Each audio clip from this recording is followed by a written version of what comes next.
Yeah, it's absolutely important because we are living in a society is so much connected. We are all connected one another. So Mm. I think is the is no more there are no more reason to stay isolated. If it was a mistake in the past, it was a worse mistake nowadays, I think. And I think that basically the majority of problems related to conflict are due to a lack or poor effective communication. Mm. I think this is the main reason why we can see so many conflicts everywhere. For example, for different points of view, different cultures, different ideas, but also biases. And I think it's very important to for the organization in particular to create a culture that in which biases are not very present.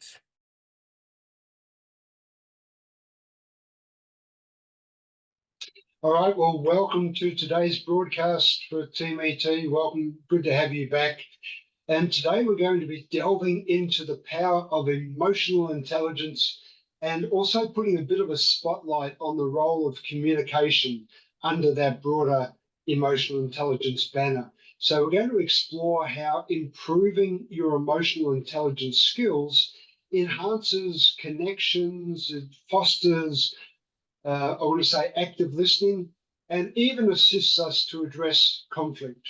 So here today, as you heard me say in the intro, helping us to navigate through this journey, I'd really like to welcome our guest all the way from Naples, if I say it in my Australian accent, Naples, or if our guest says it in his Italian accent, I guess it's going to be something like Napoli in Yeah, Italy. So, Mr. Rodolfo Parlati, how is yeah, that? yeah. It's fine. It's fantastic. Thank you very much for the wonderful introduction and from welcoming me as a guest of your wonderful podcast series. Thank you very much, Wayne. I I'm very appreciate honored, glad to participate. that. Thank you. Thank you, Rodolfo. I appreciate the opportunity to connect. I've watched you for a while from afar, and you know you've achieved some amazing things. We'll talk about some of those as Yeah. we go through the conversation. But I look forward to this discussion. I think there's a lot that we can unpack, and certainly for our listeners, we're going to learn a lot, I'm sure. So I'm excited. Hey, Yeah, me for too. everyone listening, you probably picked up that Rodolfo's accent is not the same as mine, and it's probably not as English accented as mine. So um, Rodolfo, of course, as we know from the intro, is from Italy. So English is your second language. So I just Yeah. I want to apologize in advance, Rodolfo, because you're going to have to really practice some active listening with me to understand my Australian accent. So apologies in advance for that. No, it's me who I have to apologize because I am not an English native speaker. My English is not perfect.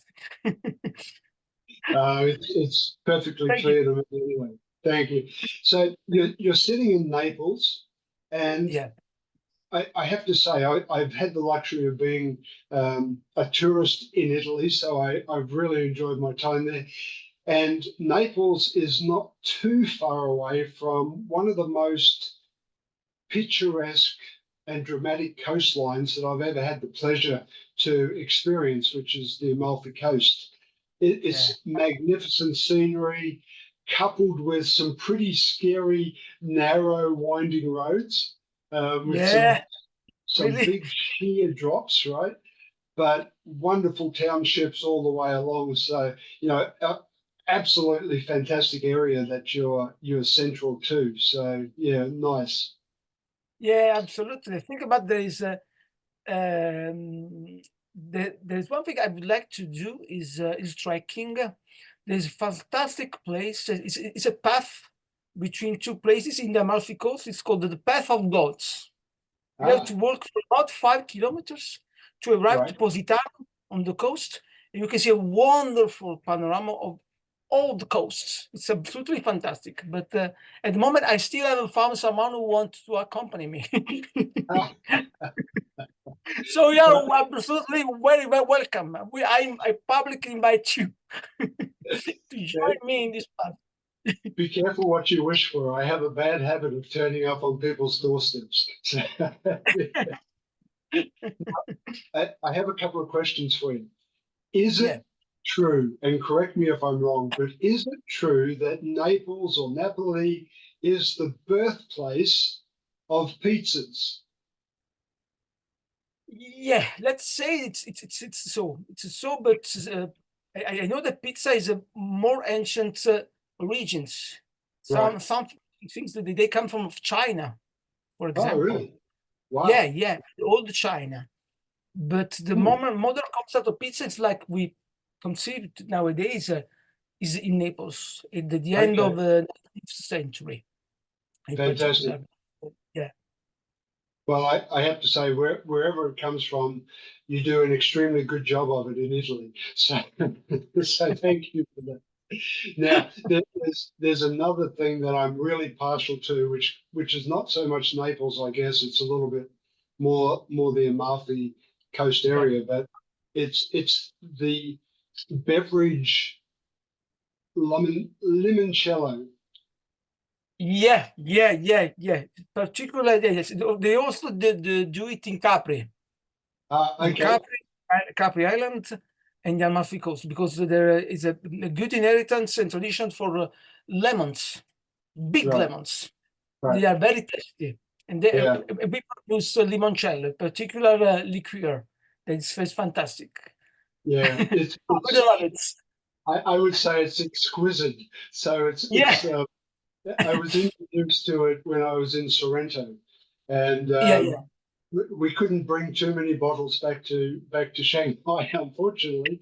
Otherwise, we probably would have filled our suitcases. But it's really a superb drop. So yes, thank you for everything that comes out of Italy. I really enjoy Yeah. It's absolutely my pleasure. Feel free to ask anything. now, I would be very happy to satisfy your curiosity. thank you.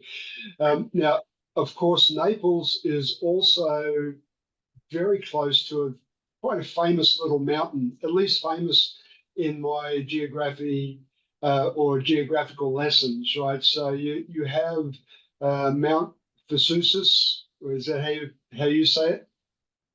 Mount Vesuvius, the Yes, the volcano. volcano. Yes, Yes, yeah. right.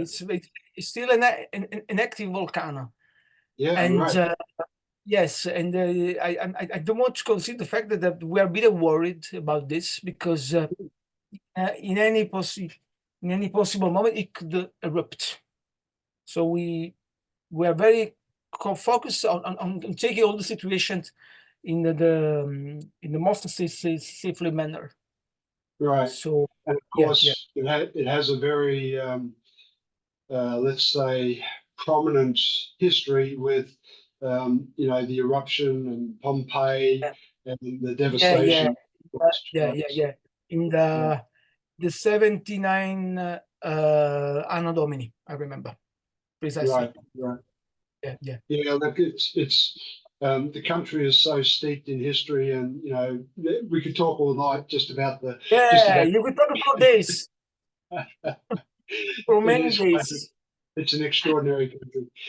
Yeah. Let's jump a little bit ahead then, and if you don't mind, I'd really appreciate if you can share a little bit about your career background.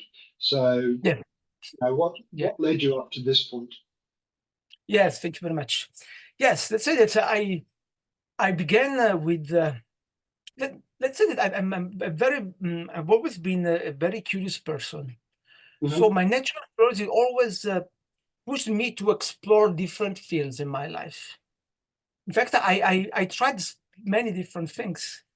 For Right. example, I've always been a very shy guy in my childhood, in particular. So I never thought of being on a stage, for example, or speaking in public. For Mm. example, I still remember my teacher at school directly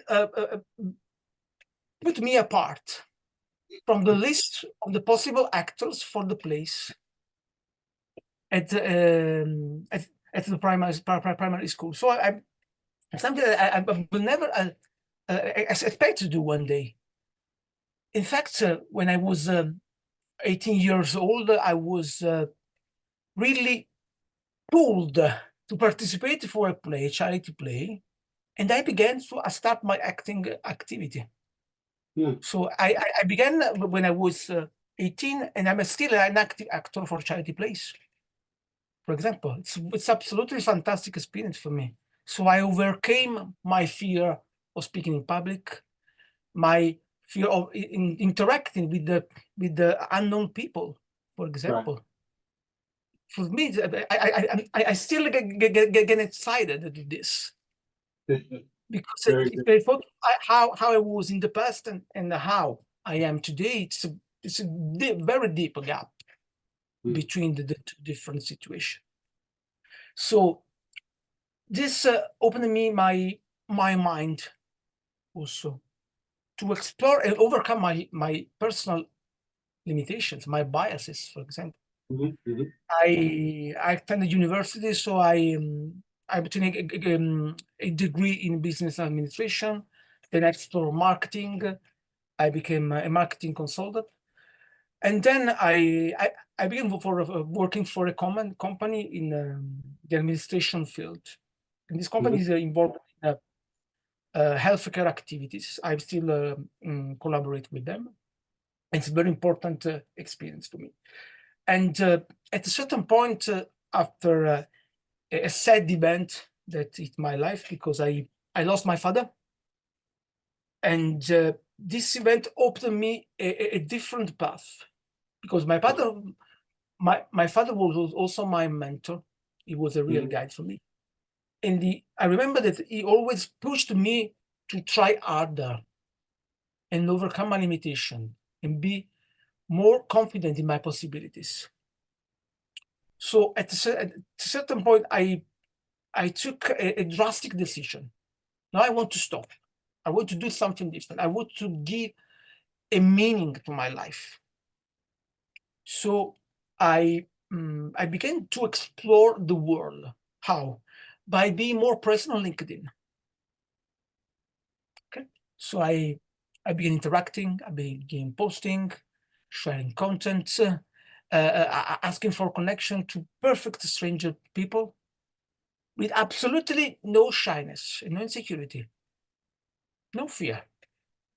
What was the worst thing that could happen is just to say to receive a no.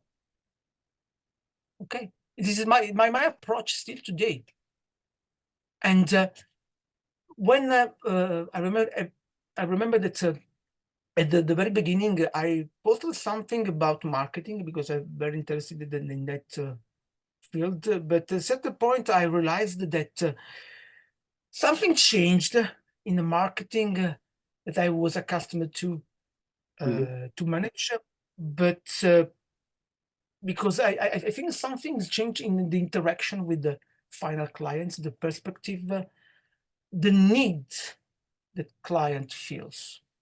Because I think nowadays we still have to please Google, the social networks, first, then the final clients.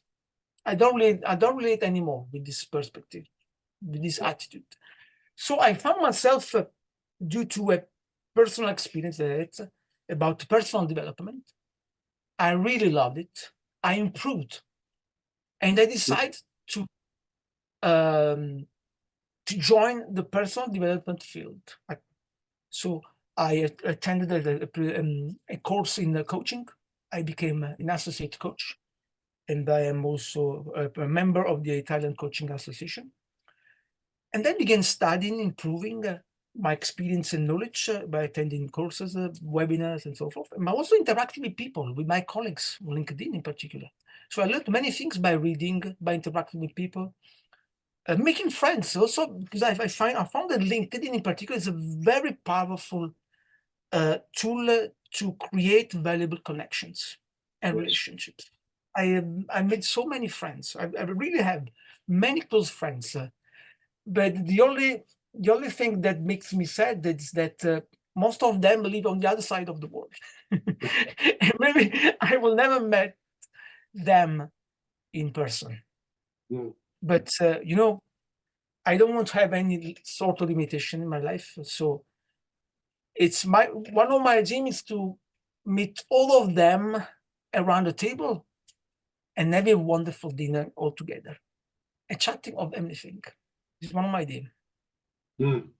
Overcoming a barrier made with logistic barriers and distances, physical distances, for example, and go over this.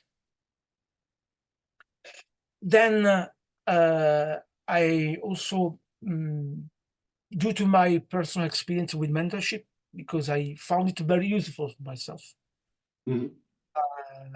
I decided to enter in mentoring. I became also a mentor.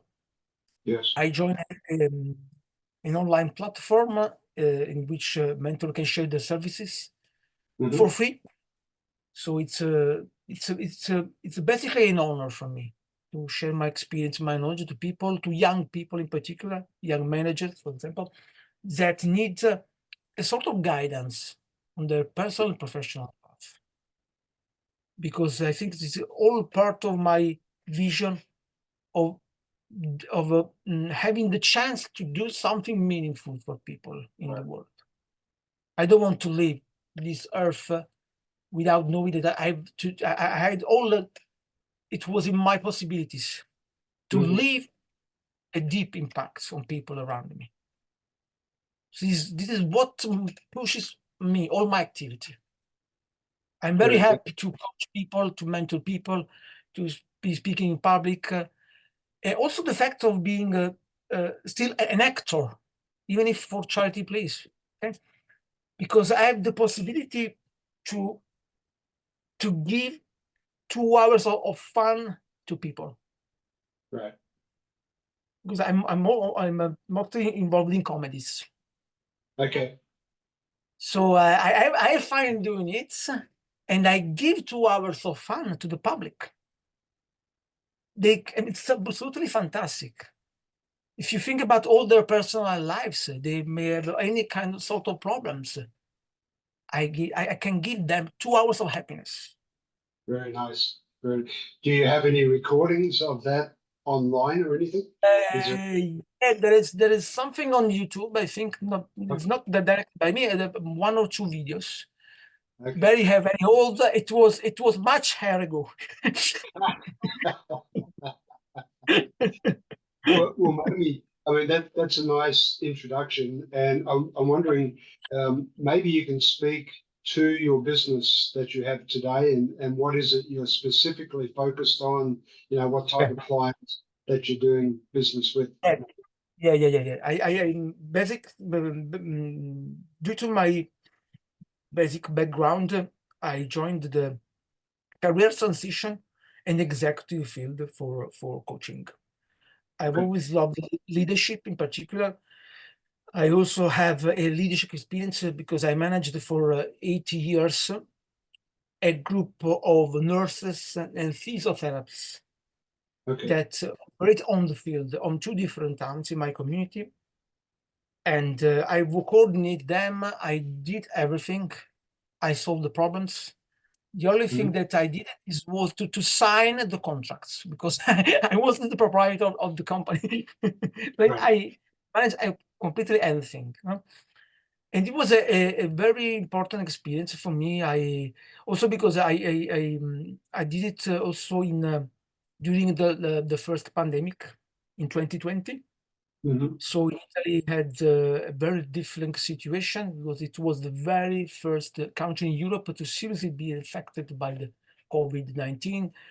Yes. And I still remember I wore the same face mask for more than 1 week at the very beginning. So you can think and imagine about how I had to manage my fear and insecurity about this new situation, and also doing the same with my collaborators, because they had to go to the patient's house to do their work. Right. and trying to instill confidence, hope in each of them every day. It's not very, it wasn't very easy, but it was a success at the end of all the situation. I didn't work remotely. I remember I worked every day. I went to the office every day. I still remember it was there were soldiers on the street. The street was completely empty. Soldiers stopped the people on around the street asking, "What are you doing here?" There is a red zone. So it was a sort of war. It was my personal perception. Finally, everything was all right at the end. It's just a memory. But Yes. I also remember that it was just in that time that I realized that I didn't want to let these difficult situations compromise myself and limit me in my personal development. Right. I remember that I still work at home studying and decided to become a professional coach. I didn't let this limit myself, and it was something that I like sharing with people, because the only thing that we can control is our attitude, the way we respond to external situations. Because it can, if you think about the people who survived the Holocaust, okay? Yes. The camps in Germany, for example, people who really faced the very hard situation, they survived. How?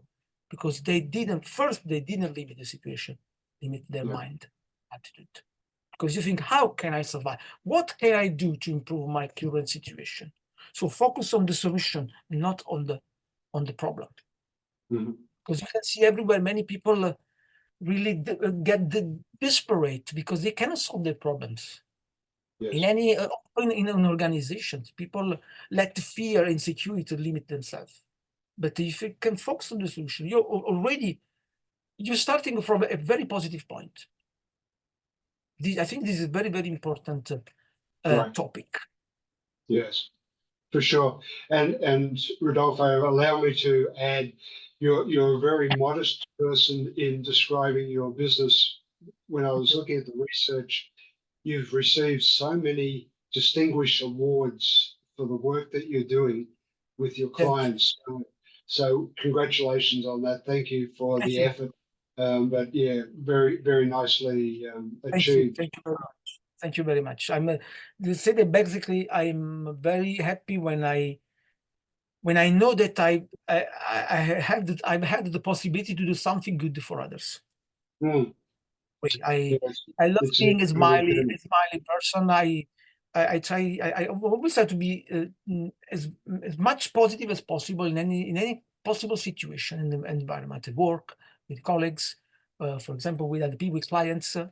I have a smiley attitude, and I learned this from my theater experience.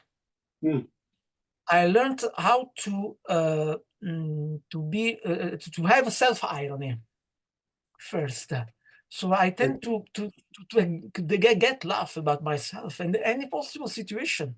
So I tend to joke with people around me, and this is also very useful to solve the problems and solve the difficult situations. If you approach them with a smile on your face, it's easier. It's easier. I agree. I agree with you.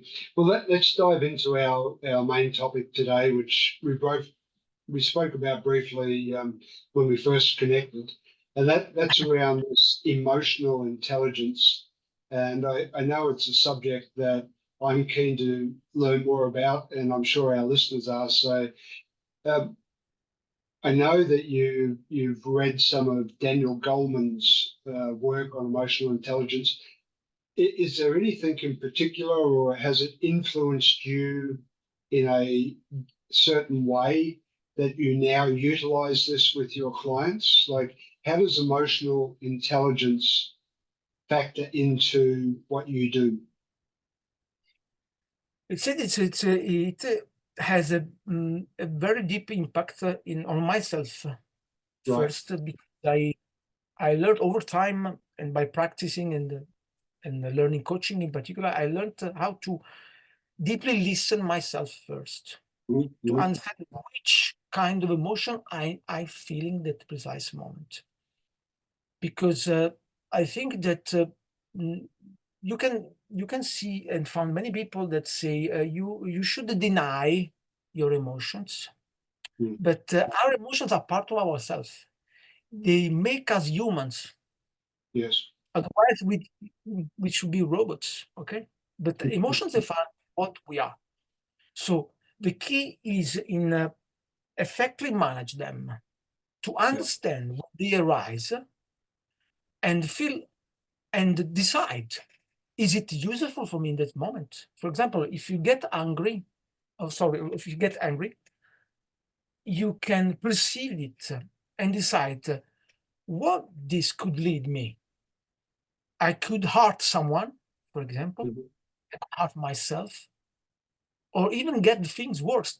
So you can recognize it and stop for a while and say, no, this is not useful for me. So calm down and restart from the scratch.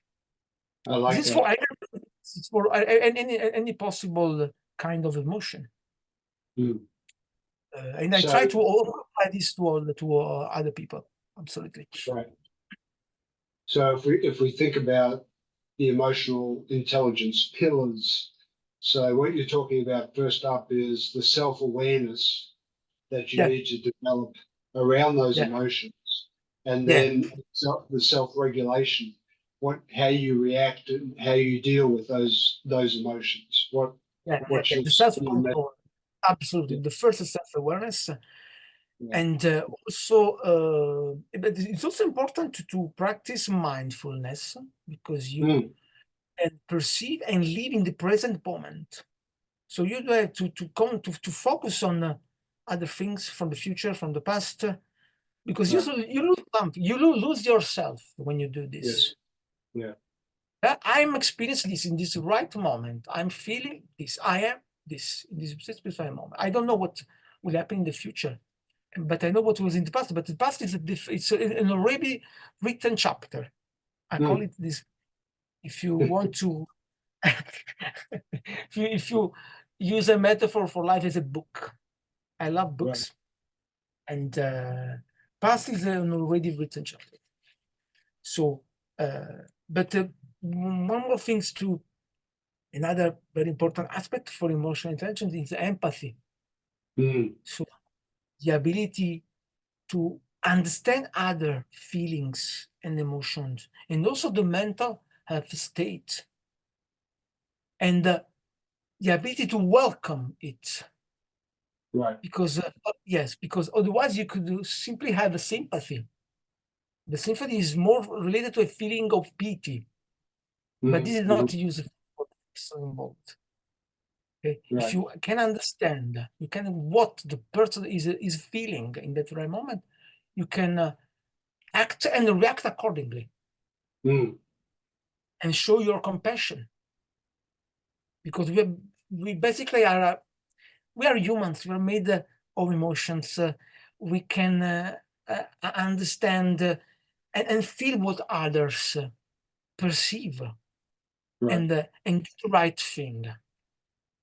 Yeah. So I learned how to be and welcome people, even if I don't know them. I don't have no more biases from people, because biases are a simple limitation on welcoming people.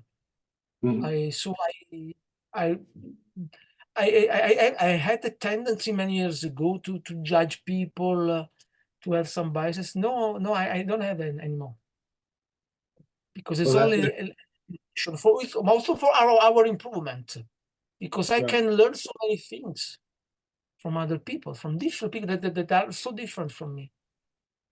In this moment, I'm learning so many things from you, for example. Thank you. Yeah, absolutely. So, Absolutely. I mean, that's quite a skill, though, to be able to do that. And part of the challenge that many people that I come across, and myself included, is we may recognize it, but being able to actually change ourselves is a real art in itself, right? And so you've spoken now about another pillar or two more pillars. You've spoken about empathy as well as social awareness, right? So the social awareness is such an important factor, particularly for our listeners who are predominantly leaders. Being able to be socially aware Yeah, um, yeah, is yeah, really an art form and not easily achieved. I mean, there's relationship management as well, but the social awareness is quite a key area yeah, that yeah, you yeah, yeah. talk. Yeah. Yeah, it's absolutely important because we are living in a society is so much connected. We are all connected one another. So Mm. I think is the is no more there are no more reason to stay isolated. If it was a Yeah. mistake in the past, it was a worse mistake nowadays, I think. So it's Mm. important to create meaningful relationships, to Right. understand how to stay together with others. So it's important to avoid, for example, any sort of judgment, because Mm. judgment is also the Yeah. judgment for yourself. If you judge you yourself too badly, you limit yourself. I cannot do this. I don't have the ability to do this. It's self-limitation. But also to Mm. welcome others. We, it's important to create an inclusive mindset. Yes. It's very important nowadays because barriers are completely destroyed Mm. nowadays. If So we think about communication as a almost a parallel topic yeah, yeah, yeah, with this broader context of emotional intelligence, I sort of have this mental image in my mind when I think about leaders and their need to communicate well, effectively, and we talk about emotional intelligence. Then I would kind of say, okay, social awareness and the communication as a leader sort of fit somehow nicely together, at least in my mind.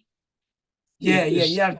They are very strictly connected right, right. because yes, absolutely, absolutely. And And then coming the out, you mentioned a couple of words that really start to go deeper into that, which is around your ability to um, be aware of other people's emotions, and to yeah, yeah, achieve that, of course, you need to be really good at active listening. You have to be yeah, able to read the cues, right? So I think there's so many things that we can extract from emotional intelligence as leaders in particular. And what I like about what you do with your clients is, you leverage this to help your clients really start to understand why they might be frustrated and how they can move forward, type of thing. So I really enjoy understanding that about what you do. You also mentioned something about conflict indirectly, but you mentioned about conflict, and I'm just wondering, how do you see that show up in some of your clients, and how do you work with them in that regard? and I think that basically the majority of problems related to conflict are due to a lack or poor effective communication. Mm. I think this is the main reason why we can see so many conflicts everywhere. Right. So, in my personal experience, I saw many situations in which I experienced and see also from others poor communication that directed uh, to some problems. For example, I Mm. remember there was a colleague of mine they had to do a phone call to a patient, Right. to tell him that his child couldn't participate to the therapies in the company because of too many absences. Mm-hmm. So I remember at a certain point, this man came into my office completely angry. He wanted to revolutionize, to destroy everything. And I had to told him, but what's the matter? But we cannot do this. No, your colleagues told me this, my child couldn't participate to the therapy, said blah, blah, blah, blah, blah. In the end, everything arose because my colleague made a mistake in communication, because he gave the communication in a badly manner. Right. Yeah. This is what the basic problem was in communication, not the fact itself. In the end, we came up with all the situation. It was clear, and we solved the problem. Mm. So even a simple phone call can lead to some relevant problem. Yeah. So effective communication is something that we should guarantee at 300-600 degrees, I think. Yes. Yes. And All the organization. the challenge with communication for me is that there's two parts or two parties, if you like. So Yeah, I say one thing and you interpret what I say and you yeah, respond to that, and then I interpret what you say. And so it can very quickly spiral out of yeah, control. yeah. I have a nice story about this, a very personal experience during when I was at the beginning of my career. I Mm. worked in the reception of this company involved in healthcare, and in my perception, if you work in the reception of your hotel, for example, in any office, you present yourself. You're welcome. Good morning, sir. How can I help you? Very gentle, very polite, with a Right. perfect Italian or English. But the problem is that most of the audience was made of older people, Mhm. some almost illiterate. They tend to speak very strict local dialect. Right. So when they approached me, they felt a sort of barrier. They thought, who is this man? I cannot understand him. And sometimes they passed to my colleague. They speak in the local language to help them understand. And they trust her and not me. At a certain point, I realized that there's something that it's not them, it's me. It's my mistake. Because I should have aligned my communication to them and not the opposite. Mm. In fact, over time, I learned how to interact with these people. I learned to also engage and interact with them in our local dialect, for example, very easily, with calmness, and they begin to trust me. This is a very important experience that I also take with myself, and I often share it as an example of effective because it's very simple if you can see, but it's very, very powerful to let you understand how it's important. For sure.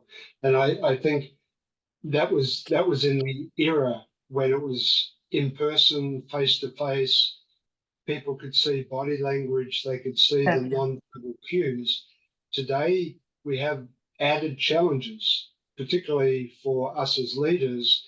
We now have to interpret a lot of things through the camera, and that adds another degree of difficulty in many cases. yeah, We have a global workplace now. Here we are talking. You're sitting in Italy. I'm sitting in Shanghai. Um, you know, we work in global teams. We have different cultures.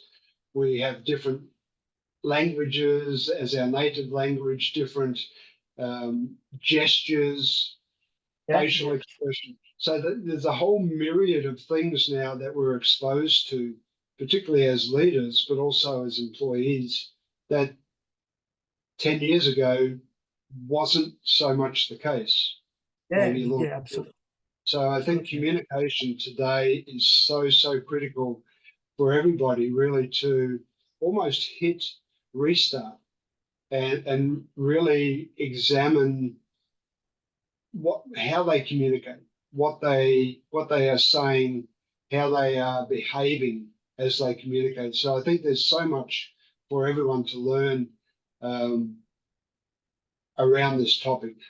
I mean, Yes, yes, yeah, absolutely. Also because basically think that we are simply part of a one whole humanity with yes, all the wonderful differences. So we should always learn how to welcome these differences in our lives. So it's not a matter of having biases or setting limitations, okay?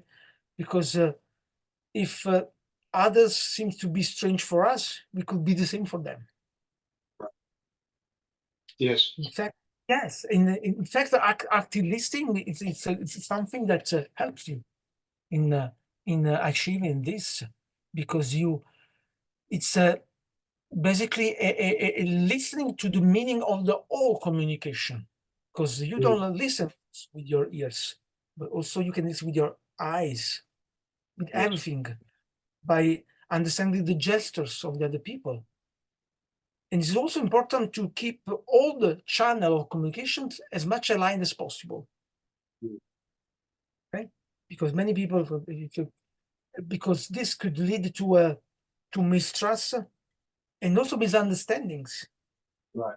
Okay? If I talk with you, I stay this way and turn my face on the left, I'm close to you.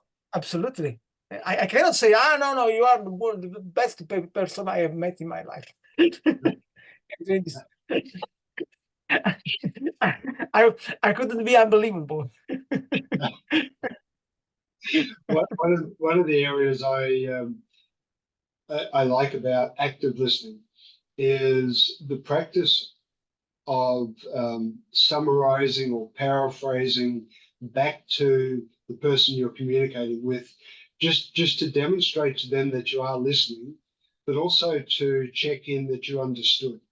So Yeah, it stops the miscommunication in its tracks almost. And I think that's such a powerful practice that a lot of leaders, I've witnessed anyway, a lot of leaders tend to ignore that step. And I think that might be something as well that they could really improve their communication levels with by saying, let me just yeah, understand, did I hear you correctly? You said the XYZ. Um, okay, I understand what you mean, type of thing. I think yeah, that's a really important yes, practice. yeah. There are also some other aspects like the facts on the not having a rush to have your say, for example. Do all the things with calmness Mm, because this improve the whole communication and also the relationship because people I think in this era it's so important for people to feel listened because we are too often in a hurry, mm, everyone. Okay, we run from a commitment to another, to work, house, and duties. Okay, we are always in a hurry. you're It's always, also hard to stop for a while and listen and having a nice chat with another person. yeah, We tend to use our mobile phones and we tend to substitute in-person relationships with online communication and relationships. Okay, it's absolutely fantastic, but I think that basically each tool can be useful and wonderful, but the difference is in the way you use it. mm, I This agree. is this is the So many difference. Okay. times I've sat in a meeting and you see half of the people in the room with their head down looking at their mobile phone while somebody's at the front talking. And, you just feel for everybody else that's really engaged, trying to be present when the boss or half of the room is not there at all. They're preoccupied with the phone. I mean, we have so many distractions, and as you said, we're always on. We never shut down anymore. It's always on. And yeah, it's a real challenge. So back to your point about being present and mindful, I think very important. Rodolfo, anything that we haven't spoken about in this regard, communication, emotional intelligence, anything we haven't touched on that we should mention in this conversation? Yes, I think that we could also have a say about conflict management. Mm, There is important aspect, very, very common in organization, for example, yes. because it happens for several reasons. For example, for different points of view, different cultures, different ideas, but also biases. And I think it's very important for the organization in particular to create a culture in which biases are not very present.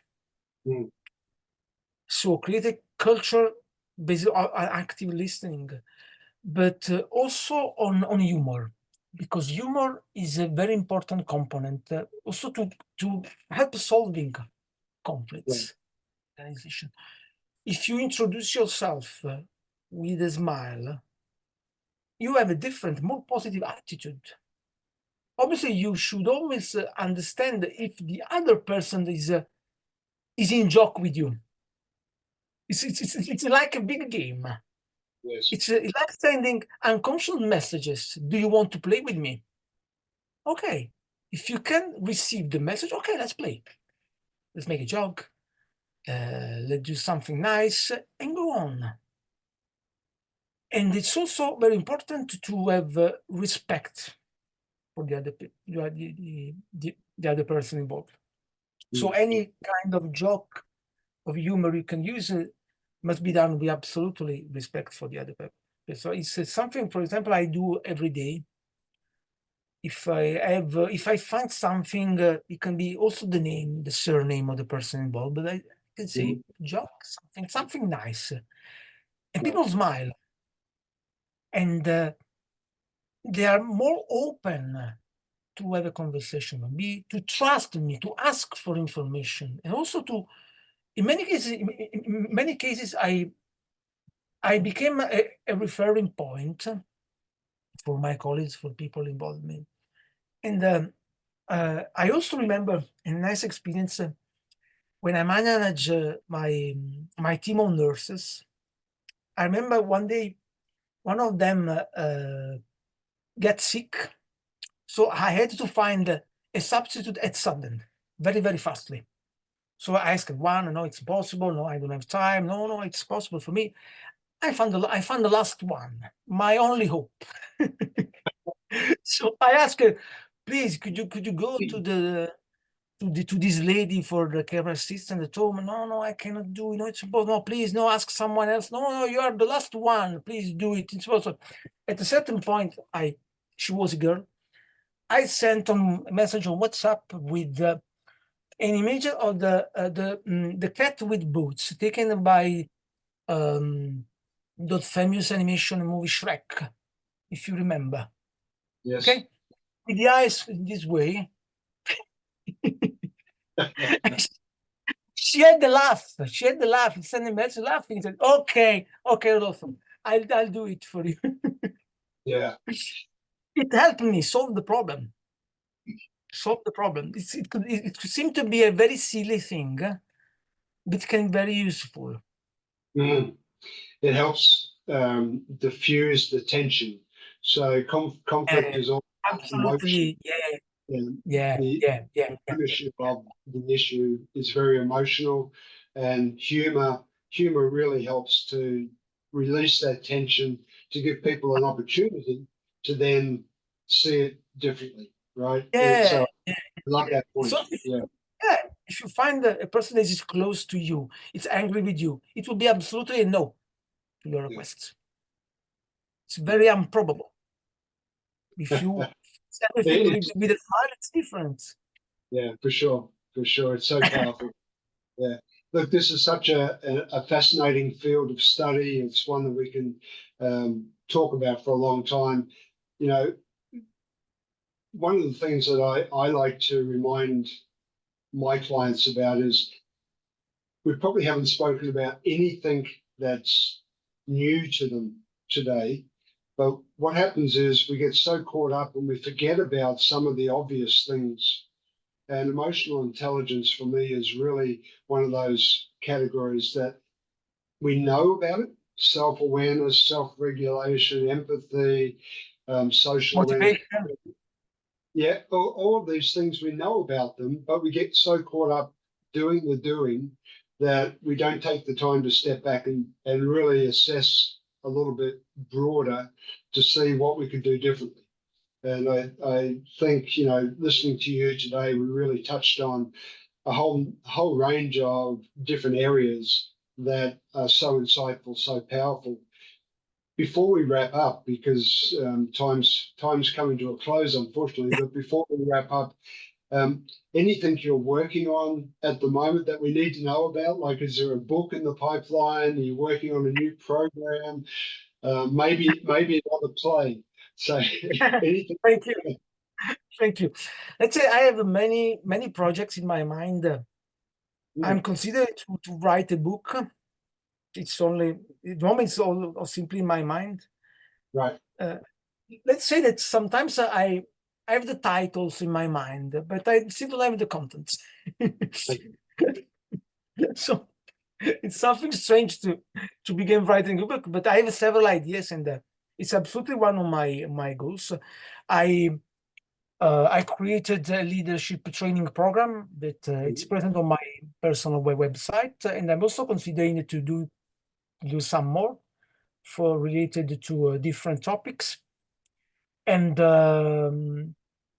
I'm also in one of my intent to more active on public speaking, Okay. to create more experience and possible opportunities for public speaking.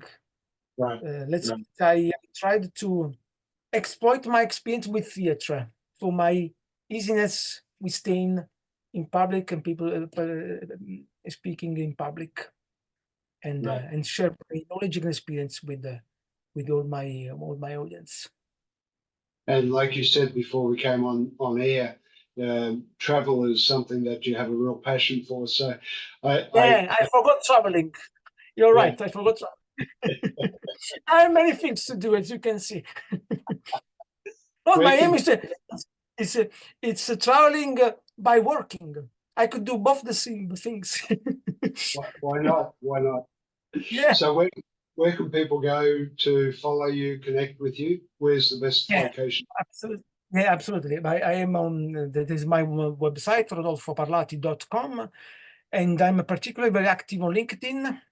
You Okay. can find me there, and also on Instagram. Mhm. My account is simply Rodolfo Parlati, and the same on Threads too, and also on Facebook with my page Rodolfo Parlati. Give shape to your goals. Right. We'll link to all of those in our show notes. Any final words of wisdom for our listeners on any topic that you're passionate Yes, about?